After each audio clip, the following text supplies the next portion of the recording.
Hey everybody, I hope you're doing well. I have now filmed this literally 8 times. I went out to dinner and I am having a terrible time actually filming this and talking about it, which means I must be really, really tired. Tiberius says hello, and I would like to say hello to my amazing followers that I got to see and meet out at dinner. It was like seeing family that I just haven't seen in a long time. So amazing. I was not thinking that way. I was thinking, am I going to survive this business dinner? And then I was just like, this is so much better. This is better. Like it made it easier to get through. Um, so much easier. So anyway, I wanted to talk about lessons that I learned. There's a lot of lots of socializing lessons that I learned through the time. Things have really changed. Maybe it's just where I am. I don't know, but there are people from so many different states and even countries at that table that I'm kind of like, I don't think that it's necessarily like a local thing, if that makes sense. I mean, literally there were, people from all over, like recent immigrants, people from recent immigrants from states. In fact, I don't think there's anyone from, I'm trying to think if anyone was from oh my gosh. No one at that table grew up in that area. No one. No one at that table actually grew up in that area. That really says something. Everyone in this area like leaves, and it's the country. Well, that's good. People are fighting the mega region. I didn't think about that, which is why I was like, I think things are changing on the outside because everyone migrated from the country, from the cities and in here, like cities in other countries out to the country, which is why they hate us so much. Out in the country, they're like, you're changing everything. I can understand that.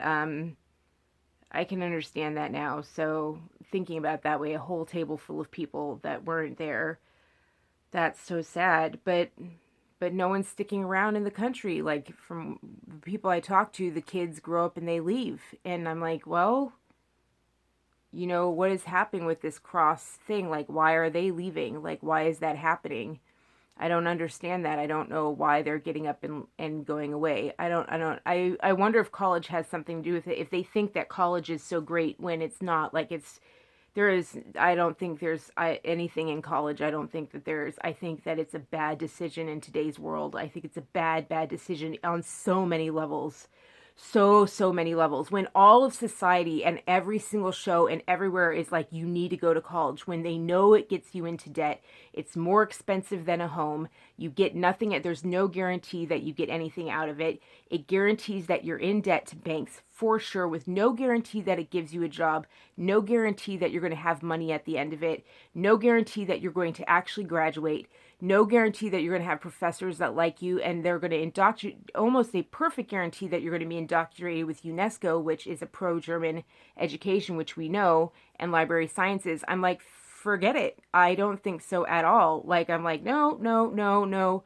50 million ways, no, no. I mean, it's just like take the Nazi symbol and switch it out with a college symbol. I would never, ever, ever, ever, ever, ever. I would do everything in my power to make sure my kid didn't go to college. And if you have to, I've said it on Twitter a million times. If your kid wants to do something that requires college, 100% you take them for the first 2 years and you give them online courses, the cheapest online courses you can get. They actually learn more. Studies have been done a million times. I've done online courses, like I did it for after career. I wanted to learn like some deeper things in HTML and coding. I did that and I was like, wow, you learn everything so much better on online courses. Like there ain't nothing you can skip. Like you really learn better with online courses. It's really fantastic. Online courses are great and you can learn at your own pace. Kind of like when you do driving school, like in California, you got to learn the actual information and the details, right? So you go ahead and you get in there and you do your online courses and it's so much cheaper, and then you go to a community college. You do that for 2 years, you save your freaking money, and then you apply to the 4-year college that you want and you enter as a 2-year student, and you save all that money on tuition for the 4-year college. You save 2 years of tuition, and they will almost guarantee. I have seen D minus students from from like D minus students from a community college get in to like a high up college, not an Ivy League, but just below Ivy League at a 4-year university because so many kids drop out in the first 2 years. So many kids can't cut it. They have a huge admittance rate. Everyone gets in. And then by the first 2 years, everyone, like something today is like 40 to 60% of students drop out in the first 2 years. Well, they need to keep enrollment up for the next 2 years. So anyone who applies after 2 years of college gets in. So save your money and just do the first 2 years of community college and the first, so anyway, I'm just like, don't do it, do 2 years of community college and then, just save your, and do an online course and save it. If you have to do college at all, and technical colleges are better, and also like, if your community college is expensive, some of them are, I'm like, move to one that isn't, and make sure the credits that you do are accepted at the 4-year university you want to go to. And make sure this 4-year university that you think is so great is actually great. You can go to the college, like from what I remember, you can go to the college and sit in on the classes and see if you even like the professors, or see if they're on YouTube posting the videos and see if you even want to sit in on those professors. Talk to the students when they get out of class and be like, what are they like and what is their grading system like? Or ask on Facebook and see if those are anything that you actually want to do. Find out if it's a 4-year university you even want to go to. Honest to God. Anyway, so I went to that dinner and there were just some learning lessons about things that have become norm that I'm not aware of. I'm like, things have changed. So first of all, numero uno, and some things that haven't changed. So first of all, a trend that I saw in college has somehow hit the business world. I don't know, you're going to have to tell me from what I've gathered, because you can bet I was on the phone afterwards. I was like, what the heck just happened? But only the highest ranking, everyone at the table ordered alcohol except for the top ranking official. Everyone ordered alcohol except for the leader, the highest ranking member of the team. Everyone ordered alcohol. That, of the people that were on the actual, I was like, I've never seen anything like that. If you want to be in a leader, and it also, but it makes sense, and I saw, the reason I say that I saw that in college is, what happened is the fraternities and sororities always put the guy or the girl who didn't drink in the president position. Now, why did they do that? They did that because if crap went down at a party, they wanted the sober one. It was kind of like nominating, what do you call it? Sorry, my brain. The driver, a sober driver. If there was somebody in the sorority or somebody in the fraternity that wasn't a big drinker or didn't drink or was in recovery and just knew they couldn't drink or whatever, they always had that person, or maybe it was ethical reasons or something, or they came from a strict religion where they couldn't drink or something like that. They always put those people in the president position. And the reason they did that was because they were like, we can trust you to not get, what they said, effed up during a big party, so that if someone got hurt or if someone got hauled off, if someone called the cops on the party, if something went really wrong that night, they knew they had a sober friend, they knew they had a sober president to make sure everything went wrong. And they felt like, okay, there's a sober person in charge, the rest of us can play. And apparently that's going on in the business community now, even in the country. They're just kind of like, okay, as long as our senior leadership is, sober, the rest of us can play. And I'm just kind of like, so if you want to get into leadership, you need to be aware of that. That is looked for. When you're out at business dinners, you're never, ever, ever, it never, ever stops. You never, ever are off the clock, ever, at business dinners. Nothing's ever forgotten. You may want it to be forgotten, But business dinners are for networking and for socializing and for making connections. You want to get business out of business dinners, right? You want to make connections out of business dinners. Well, you're still drinking. There, people are making judgments on you and stuff like that. We hear all the time in society that, oh, they show us all these advertising things. Like you're forgetting that BASF, like you're forgetting that Anheuser-Busch, based in Brussels, based at the headquarters of the European Union, you're a socialist empire that's literally mirrored of the Soviet Union, structured the exact same way.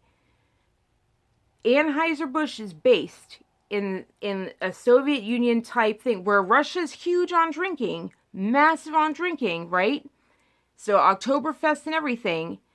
Anheuser-Busch skyrocketed from number 66 company while Obama was in office. BASF skyrocketed and AB InBev skyrocketed from number 66 to number 22. It's now a top 25 company, bottled up in China and everything like that, and it's got its little hands and fingers in every single made in the USA beer company and alcoholic beverage. And Bevmo is that, like their Bevmo, that's why they got to open up big chains everywhere. They're part of sustainable development, and Bevmo is Anheuser-Busch, AB InBev. And they're just this huge alcohol company. And so they put out amazing advertising that says, hey, you make good business connections when they see you drink and they see you drink. Don't forget what happened in Mad Men. The moment you lose your ability, when you become an alcoholic and you piss yourself, you're fired. You're done in the industry. They're like, oh, you're only good until you lose it. And you'll never see a guy who doesn't drink get it held against them. They're just like, well, at least we know you'll be in control all the time. They like to paint it as, oh, like these guys are, sober, whatever, when they used to be drinkers and then they get sober, whatever. That's not, you actually in real life think about the people who are actually recovered. They're happy. And there's most of these people in leadership positions, just they had parents who drank and they don't want to drink, or they have a big ethics problem with it and they don't like it, or they're allergic to it. There's a lot of allergies going on now with all the shots or something. It made them allergic or whatever. So there's a ton of people who just can't drink or whatever. So it just is not even in their vocabulary. So they're just like, it's not even a thing that I can do. And let me tell you, those people get further. They get further because people look at them and the bosses look at them and go, well, I know I can trust them. So if you're sitting at a business dinner and you just like, oh, I'm at a business dinner, I can drink it up. And the other guy is just like, well, no, I can't drink. What would you think as a leadership position? Why do you think it is that leadership positions, do you want to be underneath a boss who drinks incessantly, or do you want to be underneath a boss who's sober? Then think about that for you if you want to be the boss making that money. That's my point.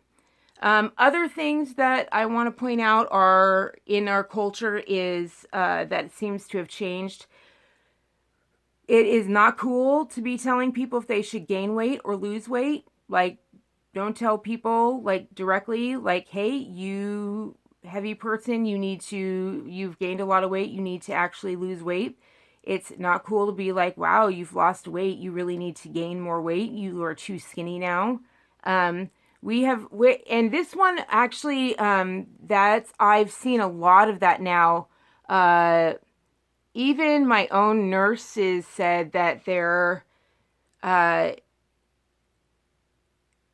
talked about how they chewed their mother out for eating a diet that was more than my calories that I eat a day.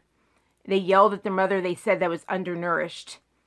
And I'm like, we have become so obese as a society that no one knows what a healthy body looks like. They think it's skeletal. And I'm like, they haven't seen a Holocaust skeleton. It's so long. They don't know what skeletal is.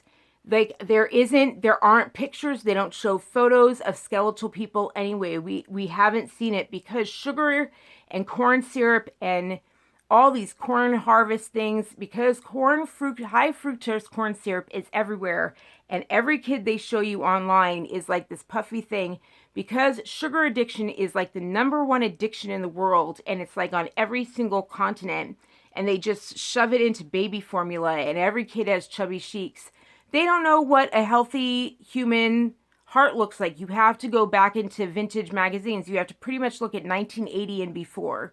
Like basically when the photos began, and you need to look at photos from, 1901 all the way up until 1980 to see what the heck a healthy body looked like. You can even look at like 1970s films and see that their bodies were just like, when you see women, you see writhing around as snakes and stuff like that. That's a healthy body. Today they would be like, oh, you're emaciated. And I'm like, oh my gosh. Like, no, that's actually, that's actually very curvaceous for back then compared to where we were at. Like, no, that's healthy. That's healthy. That's where we're at. We were eating about 1,000 calories a day, and that meant you were eating really, really well. That means if you were eating 1,000 calorie days, you were doing well. You lived high and mighty in society. Good for you if you got to eat 1,000 calories a day. Good for you if you were in a position to get 1,000 calories a day. Good for you if you got a good enough life to do that.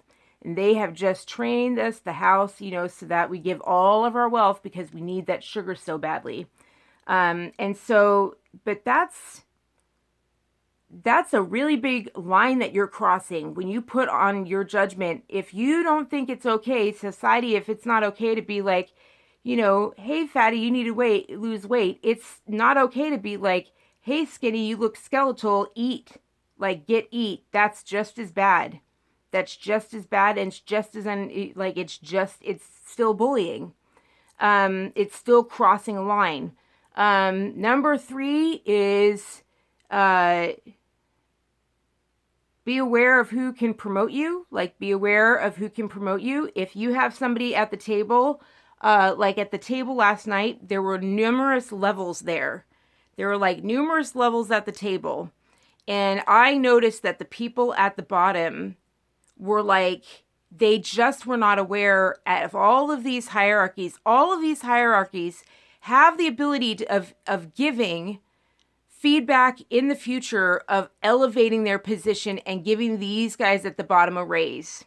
And these guys at the bottom did not act like these guys could ever give them a raise, ever.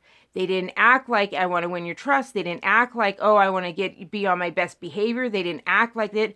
Instead, they were rude. They were combative. They were like, da-da. It was very, very different. And I was like, what's going on? Like it was almost like they were like, stomp them on the head. And I don't know if that's like an age different thing. They're like, oh, we're younger than you and you're older. And so it's ageism. They're like, we'll stomp on you. And I was like, well, they're older than you. You know what I mean? But it may be like the age in the company, age doesn't mean that you're necessarily, like, there's a range of ages in the hierarchy. Does that make sense? Like, some guys are still at the bottom when they're older, and some guys are still in the middle and they're older, and there's some young guys at the bottom and they're older, and there's some guys young at the top. Does that make sense? The age doesn't determine what range they are. So I don't think that was it, but what I do see was that it was younger people kind of, younger people, it was all out. It was on to older people and younger people, but they were still across the board. It was still, they were going after people above them in the hierarchy and like beat them up to get them what they want. Like, tell us what we want, get us what we want, tell us where we want to know, and I don't know if they knew they were doing that or not, but they were just like, this is what we want to know. Tell us what we want to know. Teach us this. We want to know this. We want to know this. We want to know this. And it was just kind of like whip, whip, whip, whip throughout the night. And I was just like, oh, I'm glad I'm not at the end of that table. Do you know what I mean? Like, it's very, very interesting. Like, and I was just like, you would think that the hierarchy was this, but in reality, job-wise, it was this. And I was like, don't you know that person is going to be required to write a recommendation for you one day? I mean, they're never going to put you in a leadership position because you will completely run over your underlings. If that's how you are to your bosses, what are you going to be like to people underneath you? Like, that shows a tendency to be abusive. Like, if you're at a casual dinner setting and you're abusive, like, and so be aware of that. Like, you may just be impulsive and everything like that, but impulsive is part of psychopathy.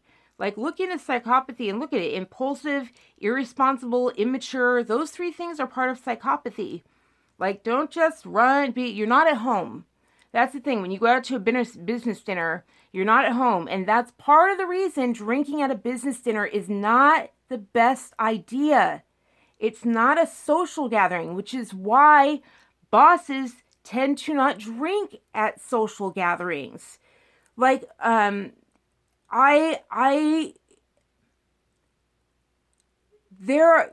your boss, okay, like my friends, for example, they'll drink with their friends, like the ones like that have businesses and stuff like that, like big businesses.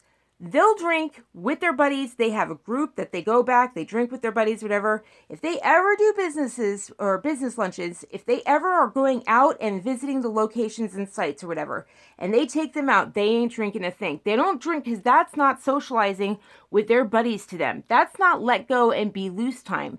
That's like be aware and see everyone in network and remember what happened that night, because this is a company and this is business. Like, this is network and this is nice and it's good to be in a social setting and relax and let everybody have a treat and let everybody get out of the work atmosphere and relax a little bit. But they're like, nope, like, I'm still the one in charge here. I'm still the one with more responsibility than the guy at the lowest rung. And all of management shouldn't be drinking. Like, and so if you're the one not drinking, management's going to notice that, and it's going to make you more readily, they'll like you more for management if you don't drink. And that doesn't mean that you don't drink until when you go off with your friends, but at business functions. Like, do you understand what I'm saying? And if you're unable to do a business function without drinking, then you have a problem. That's the other thing. Then you have a problem and you need to get into AA and you need to get into a treatment program. Like, that's how you know you have a problem. And it's very easy to have a problem today because they don't label drinks the correct way anymore. Just like they don't label sugar products or even opioid products the right way or whatever. They didn't label any of that stuff. They told doctors that OxyContin was totally safe with absolutely no addictive side effects or no harmful effects. They were like, don't worry, no. And you know what I mean? So doctors were they gave such a great, prelude to the doctors. The doctors just prescribed a ton of them and all these great advertising. They found like some of the brochures and pamphlets from the beginning really, really bad. And same thing for numerous of the opioids, saying, oh, it's super, super safe. Oh, there's no harmful side effects. Oh, it's such a beautiful, beautiful solution, to pain. And that's the thing, is that you have to, these companies that sell this stuff, they do a really, really good job of slipping you in there. You have to be more smart than that. You have to be smarter than that and be an advocate for yourself, if that makes sense. So be an advocate for yourself and be aware that alcohol is a drug, it is dangerous, and that they're labeling these bottles that have, it looks like 1 serving of beer, but it's actually 2.5 servings of beer. And if you're only 113 pounds or 150 pounds, I mean, now that I'm watching interrogations, I'm watching plenty of men go away for murder because they were just a little bit intoxicated and they just shook a girl. Didn't even hit a girl, just shook a girl a little bit, and it was just enough to like bang her head around, just like you've seen with me. I didn't get my head, like, I didn't even have my skin broken on my head. I didn't even have, I don't remember, I didn't have a big gash in my head. And I still have this, I mean, I was out for 5 minutes, but I didn't have this huge cut across my face. Do you know what I mean? Like, I think it was in my hairline, right? I did have stuff, but it wasn't like what you would think. Like, people think you can kill a woman and you'd have to see it. You'd have to have direct all this stuff or whatever. But when you drink alcohol, you can go da da da da da, and it'll be like bom bom bom bom bom. You have no idea, like the little itty amazing effects that one beer, because it's 2.5 servings and you're not aware of it. And so that's why, bosses are looking for that stuff when you're in the hierarchy. I don't know, I'm rambling, it's late at night. So just be really aware of that. It's in a lot of ways, you know, I'm just like, oh, is that with all the carbs? I'm like, is alcohol even worth it? Like, is alcohol even worth it out there today? Like, with all that there is. And a lot of people are really getting to the point where they're like, it's just not, because they're thinking it's as dangerous as I do. I do have friends in my insider circle. They've just totally, well, and you've heard their story, they've totally given up on they've given up on it completely. They're just like, not worth it. I don't blame them in a way, because it is a drug just like opioids and addictions and sex addiction and any other addiction, if that makes sense. It's dangerous. It's really dangerous. And there was a time that society treated it that way. They were like, they got really worried for people if they were doing anything other than drinking at a dinner party once a month. You know, that's when I was growing up with my parents and, you know, at the little dinner table and putting my hand up above. That's how often people drank. Was like, you know, they get together and once a month, and then there was wine glasses around. And that was it. You drank at the business dinners or the family get-togethers, and that was it. It wasn't every night. That was or every weekend. That's what the college kids did, was every weekend. And now, then the college kids started doing every night of the week. And then America started doing every weekend. And then America started doing every night of the week. And I have a feeling that's because colleges started being pushed on everyone and people became alcoholics at colleges, and then they just graduated, and now it's just become the norm. You know? I don't know. I haven't done any research on that. You can't quote me on it. But if there's nothing warning us about fetal alcohol syndrome and things like that, yeah, I mean, it certainly ripped my family apart. I've seen a lot of it or whatever. And so, you know, the ideal protein diet doesn't allow alcohol. And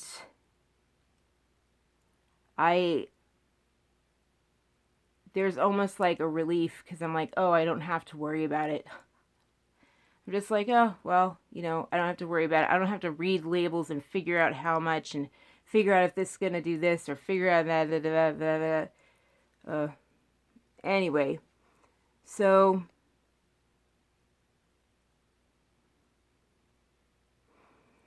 anyhow, it's late. I better get going. And so consider those things when you go out and you socialize. And it was really good seeing all my followers. I hope that you're doing well. And I'm tired. I better go to bed. And it shows that I'm getting better, I think, if I keep this up. But I better lay down so I can keep going. All right. Love you guys so much. Oh, and donate down below if you can. Oh, I can't even talk. All right, I better go. Subscribe down below. Okay. Love you. Bye.